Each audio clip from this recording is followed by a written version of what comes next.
سلام الله عليكم ورحمته وبركاته. لا يشكر الله من لا يشكر الناس، ولهذا فشكرا لكل من دعمنا ولو حتى بمشاهدة. بكم نرتقي ولأجلكم سنصبح الأفضل.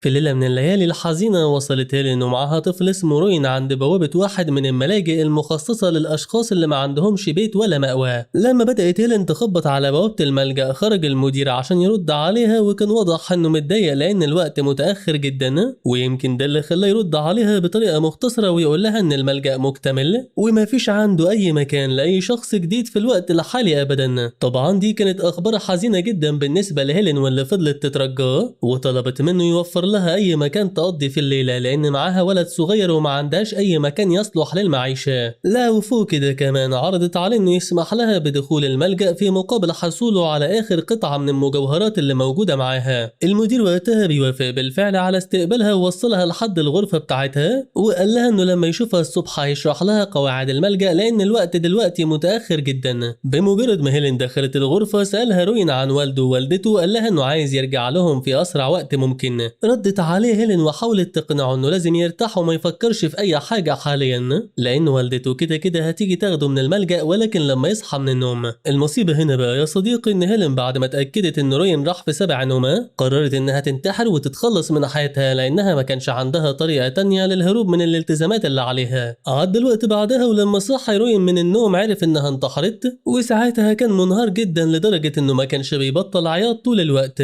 وفي نفس الوقت اتضح ان مدير الملجأ مجرد شخص عديم الإنسانية، لأنه بمجرد ما عرف اللي حصل قرر إنه يستدعي واحدة اسمها بولين، واللي تعتبر واحدة من الآنسات اللي بيشتغلوا في الملجأ. لما بتوصل بولين بيقول لها المدير إنها هتستلم روين من هنا ورايحها، وهيكون مطلوب منه إنه يخرج يتسول معاها كل يوم بحيث يقدر يوفر تكاليف الإقامة بتاعته. الغريب في الأمر بقى من الطلب بتاعه ده إن الملجأ بيعتبر جمعية خيرية، والحكومة بتقدم له دعم مادي كبير جدا في مقابل استضافته للأشخاص اللي ما عندهمش أماكن تصلح للمعيشة. لكن بعيدا عن ده فبولين كانت بتحاول تخفف عن روين لانها عارفه انه بيمر بظروف نفسيه صعبه جدا، وعشان كده فضلت تتكلم معاه بطريقه لطيفه وقالت له انه لازم يتخلص من احزانه على امل انه يقدر يعيش حياته بشكل طبيعي في المستقبل. بتاخد روين بعدها معاها وبتخرج من الملجأ عشان ينفذ المهمه المطلوبه منه، واللي هتكون عباره عن انه يتسول للاشخاص اللي في الشوارع ويطلب منهم المساعده. ومع الوقت روين بدأ يعيش حياته بشكل طبيعي وكان مبسوط جدا لان بولين موجودة معاه، وكانت دايما بتدافع عنه لما بيحاول اي طفل يتنمر عليه او يضايقه باي شكل من الاشكال. عشان كده فالواد اخيرا بدأ يحس بالسعادة بعد ما عاش اسوأ ايام حياته خلال الفترة اللي فاتت، ولكن للاسف فكان من الواضح ان لحظات السعادة دي مش هتستمر لفترة طويلة. فبعد 5 سنين بالظبط بولين بلغته انها مضطرة تسيبه لوحده لان جالها شغلانة كويسة، والشغلانة دي هتكون عند واحد غني جدا وهيدفع لها مرتب كويس. طبعا روين لما سمع الخبر ده كان بيتظاهر بالسعادة لأنه بيحب بولين وعايز مصلحتها، وخصوصا إنه بيعتبرها زي أمه بسبب فرق السن اللي بينهم، لكنه مع الأسف مجرد طفل صغير وعشان كده ما قدرش يتماسك لفترة طويلة، وفضل يعيط لأن بولين هتسيبه لوحده زي بقية الناس اللي كان بيحبهم ومتعلق بيهم. عشان كده فبولين كانت متأثرة جدا وكانت بتحاول تفهمه إنه مش هيكون لوحده أبدا لأنها هتكون عايشة جوه قلبه مع بقية الناس اللي بيحبهم. بمجرد رحيل بولين لمكان شغلها الجديد بدأ روين يحس بالوحدة لأنه ما كانش يعرف أي حد غيرها من الناس اللي عايشين في الملجأ، والمشكلة الأكبر إنها ما كانتش بتتواصل معاه بعد ما مشيت أبدا،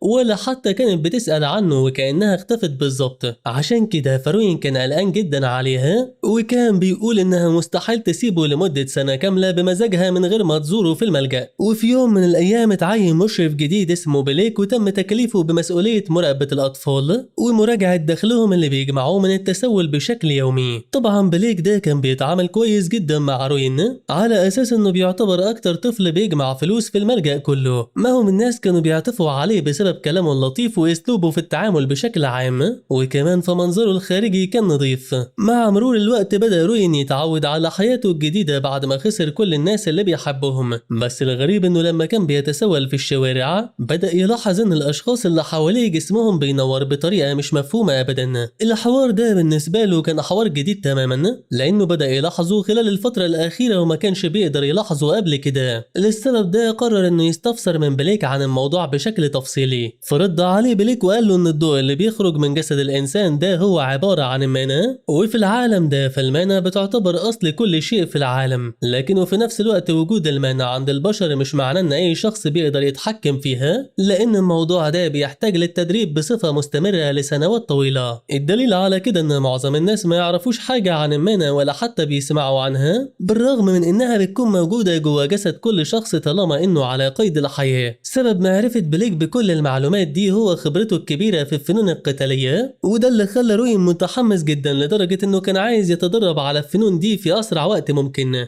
بس المشكلة بالنسبة له حاليا إن استخدام المانا بشكل خاطئ ممكن يشكل خطورة كبيرة على حياته، وعشان كده روين قرر إنه يصرف نظر عن تدريبات المانا والفنون القتالية ولو بشكل مؤقت بس. رغم القرار ده فبرضه كان باين إن روين مهتم بموضوع المانا لأبعد الحدود، وعشان كده كان دايما بيحاول يراقب كمية المانا اللي موجودة عند كل شخص من الأشخاص اللي حواليه. ما هو لاحظ إن المانا ما بتكونش موجودة عند كل الناس بنفس الكمية أو نفس التركيز. استمر الوقت في المرور بسرعة، وفي يوم من الأيام بدأ بليك يلاحظ إن شعبية روين في زيادة مستمرة، وطبعا فالشعبية دي كانت بتنعكس بشكل واضح على المبالغ اللي بيجمعها من تبرعات الناس بشكل يومي. عشان كده فبليك طلب منه يكون حذر جدا خلال الفترة اللي جاية، لأن المبالغ اللي هو بيجمعها ممكن تلفت انتباه المجرمين ناحيته. بالفعل وبعد فترة مش طويلة بدأ روين يلاحظ ظهور بعض الأشخاص اللي بيمتلكوا كميات كبيرة من المانا. المشكلة إن الأشخاص دول كان بعضهم بيراقبوا بطريقة ملفتة للانتباه، وده اللي كان مخليه يبدأ يحس بالخوف ويرتبك بشدة. استمر الحوار على نفس الحال، وفي يوم من الأيام روين كان قاعد بيجمع التبرعات من الناس زي ما بيعمل كل يوم،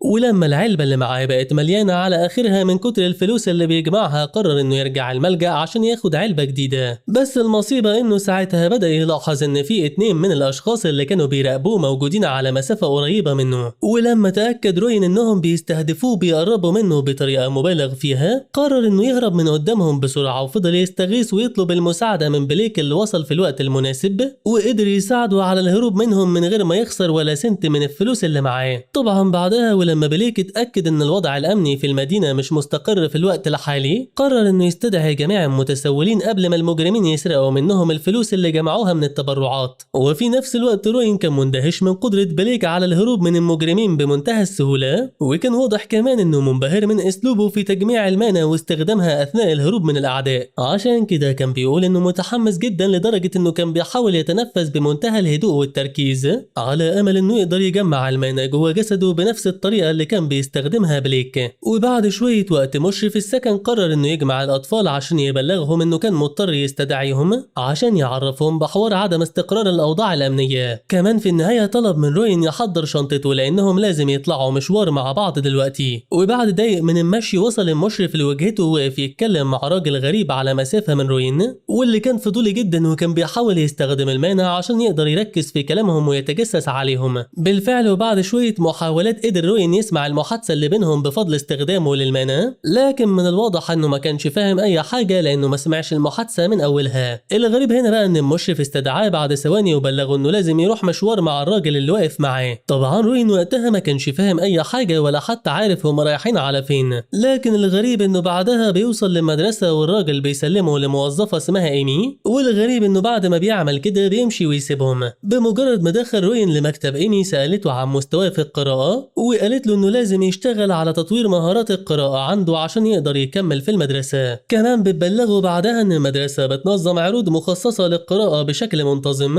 وفي العروض دي بيكون مطلوب من بعض التلاميذ قراءة الكتب وشرحها لضيوف العرض باسلوب سلس وبصوت مرتفع. الحوار ده بيتعمل لانه بيعتبر من الهوايات الراقية عند معظم النبلاء، واللي في الغالب بيكون من ضمن اهتماماتهم حضور عروض القراءة واستضافتها. وطبعا المدرسة بتهتم بالعروض دي لان الناس اللي بيحضروها ناس راقية وبيدفعوا مبالغ كبيرة للمدرسة على سبيل الدعم والرعاية. لكن وبما ان روين قضى حياته في الملجأ وما كانش بيتعلم هناك اي حاجة خلال ال10 سنين الاولى، فاكيد يعني مش هيقدر يشارك في عروض القراءة لان مستواه في الوقت الحالي متواضع جدا. وبعد ما انتهت المحادثة اللي بينهم قررت ايمي اصطحاب روين لغرفته وعرفته على زمايله وطلبت منهم انهم يتعاملوا مع بعض بطريقة كويسة. وبعد ما خرجت وسابته بدأ ثيو زميله يتكلم معاه عشان يعرفه بنفسه ويعرض عليهم مساعدة، وكمان عرفه ببقية زمايله نحو وهيدن وليليا وفضلوا كلهم يتكلموا معاه بطريقة لطيفة، وكان من الواضح انهم مهذبين جدا ومختلفين تماما عن كل الاطفال اللي موجودين في الملجأ. في الليلة الاولى اللي قضاها روين في غرفته الجديدة فضل يفتكر ذكرياته مع بولين، وبالتحديد لما كان بيتكلم معاها عن الكتب. ما هي طول عمرها كانت واثقة انه اكيد في يوم من الايام هيتعلم القراءة وهيكون عنده فرصة انه يتعلم حاجات كتير جدا من الكتب بانواعها المختلفة. ويظهر كده انها كانت بتشوف المستقبل يا صديقي، لان روين في اليوم اللي بعده بدأ رحلته مع القراءة، وكان كل يوم مستواه بيتطور بشكل كبير وبيكتسب مهارات جديدة. استمر الحوار على كده لحد ما وصل لمرحلة متقدمة وبقى بيقدر يقرأ قصص الأطفال بمنتهى السهولة، وكمان فامي كانت متابعاه باستمرار وبتراقب مستواه اللي بيتطور ده يوم بعد يوم. عشان كده ولما اتأكدت انه وصل لمرحلة متقدمة طلبت منه تغيير نوعية الكتب اللي بيقراها، لأن المعرفة اللي موجودة في الكتب الجديدة هتساعده على اكتساب مهارات أفضل. وبالفعل بدأ روين في نفس اليوم يتخلى عن قصص الأطفال وبدأ يتحول لقسم الكتب العادية، واللي في الغالب مش بتكون مناسبة إلا لمحبي القراءة من الأشخاص المثقفين. لكن الغريب إنه بالرغم من إن سنه لسه صغير إلا إنه كان مهتم بالكتب التاريخية، واللي قدر يعرف منها معلومات كتير عن نظام الحكم اللي كان في الوقت ده، واللي بيتكون من مملكة واحدة بس على مستوى العالم كله. بس ده مع العلم إن المملكة دي بتنقسم ل6 إمارات ذاتية الحكم.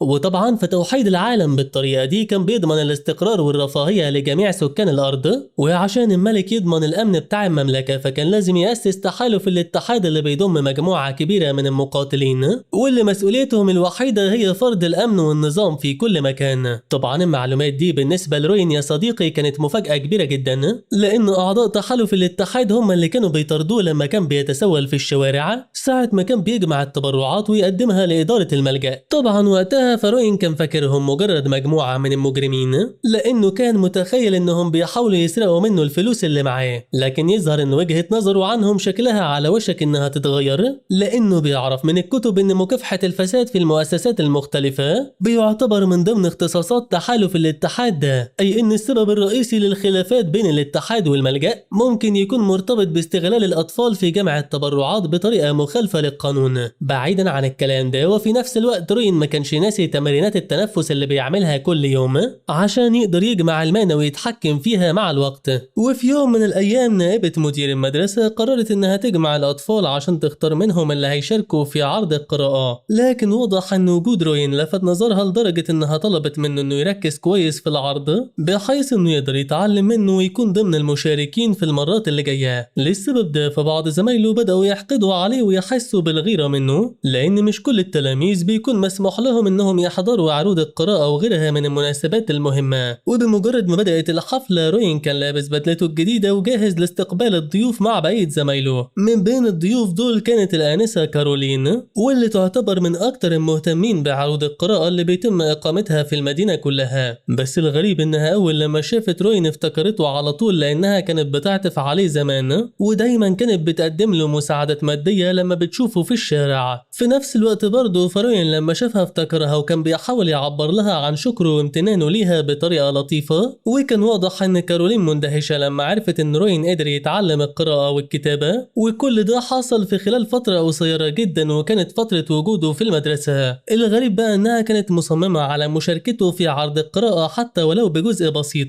وطبعا فالنائبة بتاعت مدير المدرسة كانت حريصة على الاستجابة لطلبها، بما انها تعتبر واحدة من اهم الرعاة اللي بيقدموا مبالغ كبيرة للمدرسة على سبيل الدعم. عشان كده قررت انها تخصص فقرة في نهاية الحفلة لروين مخصوصة، واللي كان اداؤه مفاجئ لجميع الحضور لدرجة ان الكل وعلى راسهم كارولين كانوا منبهرين. اسلوب روين كان فريد في شرح الكتاب بطريقة ممتعة جدا وكأنه بيحكي قصة، ويمكن اللي جذب انتباه الحضور اكتر وخلاهم مندهشين من جمال اسلوبه هو انه كان بيعتمد على نقل المعنى عن طريق الصوت، وده بيعتبر اسلوب فريد من نوعه بما انه بيخلي المستمع يعيش تجربة مميزة ويسرح في اعماق الخيال. عشان كده فكارولين كانت حريصة على الاشادة بادائه المميز، وكمان طلبت منه المشاركة في عرض القراءة اللي هيتعمل في اليوم اللي بعده كمان. وبعد ما انتهت الحفلة روين طلع المكتبة عشان يحضر كتاب جديد للعرض اللي جاي، وهناك اتفاجئ ان بليك جاي مخصوص عشان يطمئن عليه. بليك كان عنده شغل بيخلصه في مكان قريب من المدرسة وكان حابب يعدي على بطلنا بالمرة، وكان حريص على تقديم التهاني ليه بعد ما سمع عن أدائه المميز في العرض اللي فات. بيغير بليك الموضوع بعدها وبيفضل يدردش معاه ويحكي له عن أحوال الملجأ خلال الفترة الأخيرة، الملجأ. كمان بيبلغوا ان إدارة الملجأ بتواجه مشاكل كبيرة جدا مع تحالف الاتحاد، وده بسبب محاولتهم المستمرة للتدخل في شؤون الملجأ. هنا بقى روين كان محتار جدا لأنه كان شايف ان بليك بيعتبر شخص لطيف وطيب جدا، وعشان كده ما كانش قادر يفهم أسباب النزاع اللي بينه وبين أعضاء الاتحاد. وفي نفس الوقت فروين كان دايما بيحاول يدخل نفسه في مقارنة مع بليك وأعضاء الاتحاد، لأنه كان بيخطط لزيادة كمية المانا الخاصة بيه بحيث انها توصل لنفس مستويات المانا اللي موجودة عندهم. بس الغريب انه لما سرح بخياله وحاول يجمع كمية كبيرة من المانا حوالين جسده، اتفاجئ ان الكتاب اللي كان ماسكه في ايده اتقسم نصين بسبب قوة تأثير المانا اللي قدر يجمعها في ثواني معدودة. طبعا دي كانت مفاجأة كبيرة بالنسبة له لأنه ما كانش متخيل ان قوة تأثير المانا ممكن توصل للدرجة دي، ولكن لحظته دي اتقطعت بعد شوية لما جاله استدعاء من مكتب نائبة مدير المدرسة، وعرف انها عايزاه بخصوص امر في منتهى الأهمية. ولما وصل هناك اكتشف ان الإدارة اختارته لتقديم الفقرة الرئيسية في العرض اللي جاي، وخدوا القرار ده طبعا تحت ضغط شديد من بعض الآنسات اللي حضروا العرض الأخير، لأنهم كانوا معجبين بأسلوبه في السرد وشايفين ان الفرق بينه وبين بقية زمايله كبير جدا. وفي اليوم اللي بعده إدارة المدرسة جمعت كل التلاميذ وبلغتهم انهم اختاروا ثيو كأفضل تلميذ من بين كل الأشخاص اللي شاركوا في العرض الأخير. ثيو طبعا لما سمع كده كان مصدوم لأنه كان شايف ان روين أفضل منه بكتير ويستحق الجايزة أكتر منه. المشكلة حاليا ان فوزه بالمركز الأول ده هيتسبب في انتقاله لمدرسة تانية بتضم مجموعة من الطلبة المتفوقين. عشان كده فكان باين على روين وبقية زمايله انهم متضايقين جدا، لأن ثيو كان بيتعامل مع الكل بطريقة مهذبة وفي غاية اللطف. وفي نفس اليوم ده كانت الحفلة اللي شارك فيها روين، وقدر يجذب انتباه الحضور ناحيته بطريقة غير مسبوقة. ده حتى ما فيش ولا واحد من المشاهدين ما عجبش بيه، لدرجة انهم كلهم طلبوا مشاركته في جميع العروض اللي هيتم إقامتها خلال الفترة اللي جاية. في نفس الوقت ده فروين ما كانش ناسي تدريبات المانا أبدا، وكان حريص على ممارستها أثناء وقت الراحة. وبالرغم من ان التدريبات اتسببت في زيادة قدرته على التحكم في المانا، إلا ان كثافة المانا الخاصة بيه ما كانتش بتزيد بالشكل المطلوب لأن سنه صغير وجسده ضعيف جدا في الوقت الحالي. لكن ولحسن حظه فمع الوقت قدر يوصل لأسلوب جديد بيخليه يتحكم في المانا اللي موجودة حواليه بشكل كبير، لدرجة انه بقى بيقدر يستخدمها عشان يحرك اي حاجة من مكانها. طبعا اللي حصل ده بالنسبة له كان انجاز عظيم جدا، لانه بقى بيقدر يستخدم المانا اللي موجودة حواليه بالرغم من انه مش بيمتلكها اساسا. وبعد كام يوم الإدارة جمعت التلاميذ من جديد وبلغتهم انهم اختاروا ليليا كأفضل مشتركة من بين المشتركين اللي شاركوا في العرض الأخير. وطبعا فده معناه ان ليليا هيتم نقلها للمدرسة الخاصة بالطلاب المتفوقين زي ثيو. اول واحد بارك لها من وسط الطلاب كلهم كان روين الجدعة، وكان كمان بيشجعها عشان تستمر على نفس المستوى. ردت عليه ليليا وقتها وقالت له انها بتتمنى له هي كمان يفوز بنفس الجائزة في اسرع وقت ممكن. على الحوار ده مرت الايام بسرعة، وفي يوم من الايام كان قاعد بطلنا بيمارس هوايته وبيتدرب على التحكم في المانا زي ما هو متعود يعمل يعني.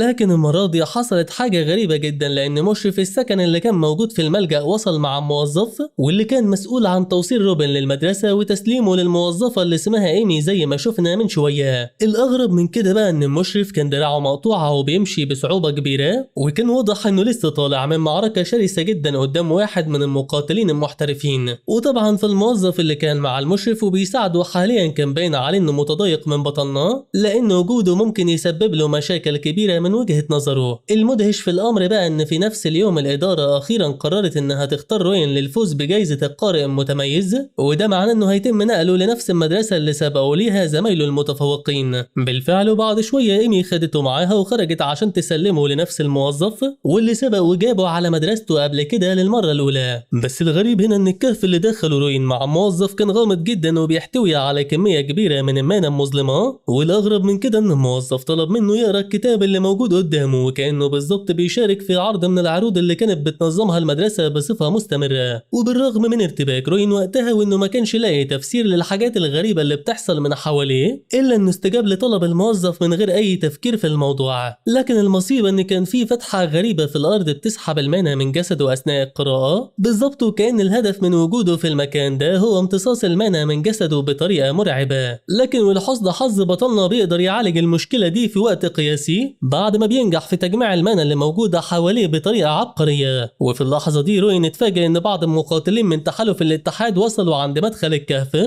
وكان واضح انهم بيحاولوا يقتحموا يقتحموا المكان بأسرع شكل ممكن. الموظف لحظتها طلع يجري ناحية البوابة ورمى وراها مجموعة من التماثيل الحجرية عشان يعطلهم لحد ما يشوف حل في المصيبة دي. بعدها على طول وبسرعة نزل لمكان غريب موجود تحت الأرض، وكان هناك في انتظاره مدير الملجأ اللي كان بيحاول يستخدم تعويذة سحرية عشان يهرب من المكان، لأنه كان معاه مراته ومش عايز رجالة الاتحاد يقبضوا عليهم. بس يظهر كده إن الموظف كان متعصب شويتين، لأنه لما شاف المدير اعتدى عليه بالضرب واتهمه بالفشل في إدارة الأزمة. اللي هيجنن الموظف أكتر إنه عرف إن روين ساب مكانه ونزل تحت الأرض عشان يدور عليه، وكان بطلنا مرعوب لما شاف قدامه مجموعة من التماثيل الحجرية واللي كل واحد منهم بيشبه حد من زمايله اللي كانوا معاه في المدرسة. كمان فبطلنا كان هيتجنن لأنه لاحظ إن في تمثال منهم بيشبه بولين بشكل كبير جدا. أثناء ارتباكه ومحاولته إنه يستوعب الأرض بيتفاجأ روين إن بليك وصل في الوقت المناسب وكان جاي مخصوص عشان ينقذه من المجرم اللي كان واقف جنبه. ولما حاول بليك يستفسر من الموظف عن التماثيل الحجرية اللي موجودة قدامه دي كلها، رد عليه وقال له إن كل التلاميذ اللي كانوا بيحاولوا يهربوا من المدرسة لأي سبب كان بيترمي عليهم تعويذة وبيتم تحويلهم لتماثيل حجرية فورا. رغم التمثيلية الفاشلة بتاعتهم دي إلا إن روين كان ملاحظ إن السيف بتاع بليك موجود جوه تمثال من التماثيل اللي قدامه، وده اللي خلاه متأكد إن بليك بيعتبر واحد من ضمن المجرمين اللي اشتركوا في تنفيذ الجريمة. بيقترب بعدها بليك بالفعل من واحد من التماثيل وبيحاول يسحب السيف بتاعه بكل قوته، وساعتها روين قرر إنه مش هيسكت وجمع المانة اللي موجودة حواليه عشان يستخدمها في تدمير الموظف اللي واقف جنبه. واللي عمله ده كان صادم بالنسبة لبليك اللي ما كانش قادر يتحرك من مكانه من شدة الصدمة اللي هو فيها. الأغرب من كده إن روين بعدها بدأ يتجاهل بليك بشكل واضح كليا، وكان واقف قدام جثة بولين وعمال يعيط بسبب الجريمة البشعة اللي حصلت لها وتسببت في تحويلها لتمثال حجري. لو فوق كده كمان فكان عمال يتخيل إنه واقف في مكان محروق وسط مجموعة من الجثث،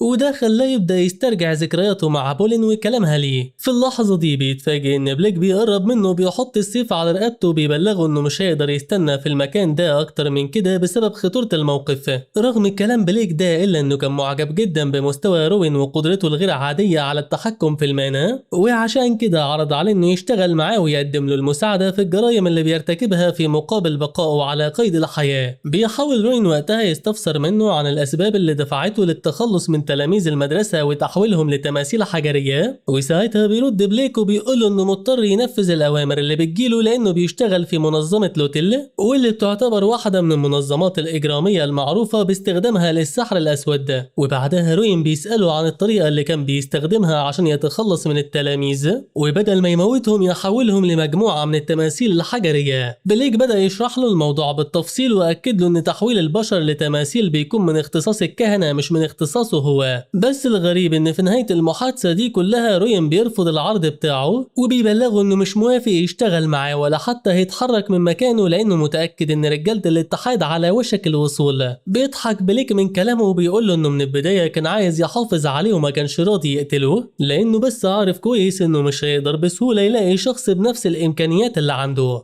لكنه بما إنه خلاص مش هيقدر يستفاد منه فبيرفع السيف بتاعه وبيبدأ يهاجمه بمنتهى القوة والشراسة. بس واضح إن روين كان واثق من نفسه وعارف هو بيعمل إيه كويس، وعشان كده فضل يجمع المانا حواليه بكثافة عالية لدرجة إن السيف اللي كان هينزل على جسده ده بعد ثواني اتكسر لنصين وخلى بليك واقف مصدوم ومش قادر يستوعب الموقف اللي هو فيه. لو فوق كده كمان فروين فضل يحرك المانا اللي موجودة حواليه ناحية راس بليك لحد ما اتفصلت عن جسده، وبكده بيكون قدر ينتقم من المجرمين اللي قتلوا بولين وبقية زمايله في المدرسة وكمان بعض أصحابه اللي كانوا معاه أثناء فترة وجوده في الملجأ كمان. بعد الحوار ده بثواني وصلوا رجالة الاتحاد اللي كانوا بيحاولوا يقتحموا المكان من شوية، وكان قائد المجموعة اللي اسمه أوسكار مندهش من وجود طفل صغير جنب مجموعة من الجثث. لا والأغرب من كده إنه لمح روين لما كان بيحرك جزء من نصل السيف اللي اتكسر من شوية باستخدام المانا، وعشان كده ففي البداية كان مفكر إنه عضو في منظمة لوتيل المعروفة باستخدام السحر الأسود. روين طبعا كان مهتم جدا بإنه يدافع عن نفسه وكان بيحاول يشرح لأوسكار إنه مش بيستخدم أي حاجة غير المانا، وكمان مش بينتمي لأي حاجة ولا حتى يعرف أي منظمة لأنه بيتعلم كل حاجة بنفسه. كلام بطلنا ده كله كان غريب بالنسبة لأوسكار جدا، واللي ما كانش مصدق إن في طفل صغير ممكن يكون بيعتمد على نفسه عشان يتحكم في المانا بنفس الطريقة. ده غير كمان إنه كان في حالة صدمة لما اكتشف إن روين عنده كمية كبيرة من المعلومات عن رتبته في الاتحاد، وكمان معلومات غيرها بخصوص فرقة الاستطلاع اللي هو مسؤول عنها. في اللحظة دي بقى واحد من مساعدين أوسكار قطع كلامه مع روين عشان يبلغه بنتائج الفحص المبدئي واللي كانت عمل على المكان اللي هم فيه حتى الآن. بيرد عليه أوسكار وبيطلب منه يكمل الفحص بشكل أدق من كده لأنه محتاج يتعرف على هوية الشخص اللي استخدم التعويذة السحرية لتحويل الجثث لمجموعة من التماثيل الحجرية. أما عن روين فكان واقف قدام جثة سيو وكان عمال يوجه له كلام مؤثر جدا يا صديقي، وبعدها كمان اتجه ناحية جثة ليليا وقال لها انه بيتمنى يرجع بالزمن عشان يقابلها مرة تانية ويتعامل معاها بطريقة افضل بكتير عما كان بيعمل. بس بالرغم من حزنه الشديد على زمايله الا انه كان متماسك بشكل كبير جدا، وده اللي كان مخلي اوسكار منبهر جدا من قوة شخصيته دي. ما هو كان واثق ان اي طفل في نفس العمر ده هيكون منهار لما يشوف زمايله في نفس الوضع المأساوي اللي هم فيه. في النهاية بقى اوسكار بلغ روين انهم لازم يخرجوا مع بعض دلوقتي لانه محتاج يسمع اقواله في التحقيق اللي هيتعمل بخصوص الكارثة اللي حصلت. بالصدفة بقى ولما كان روين خارج من الكهف مع اوسكار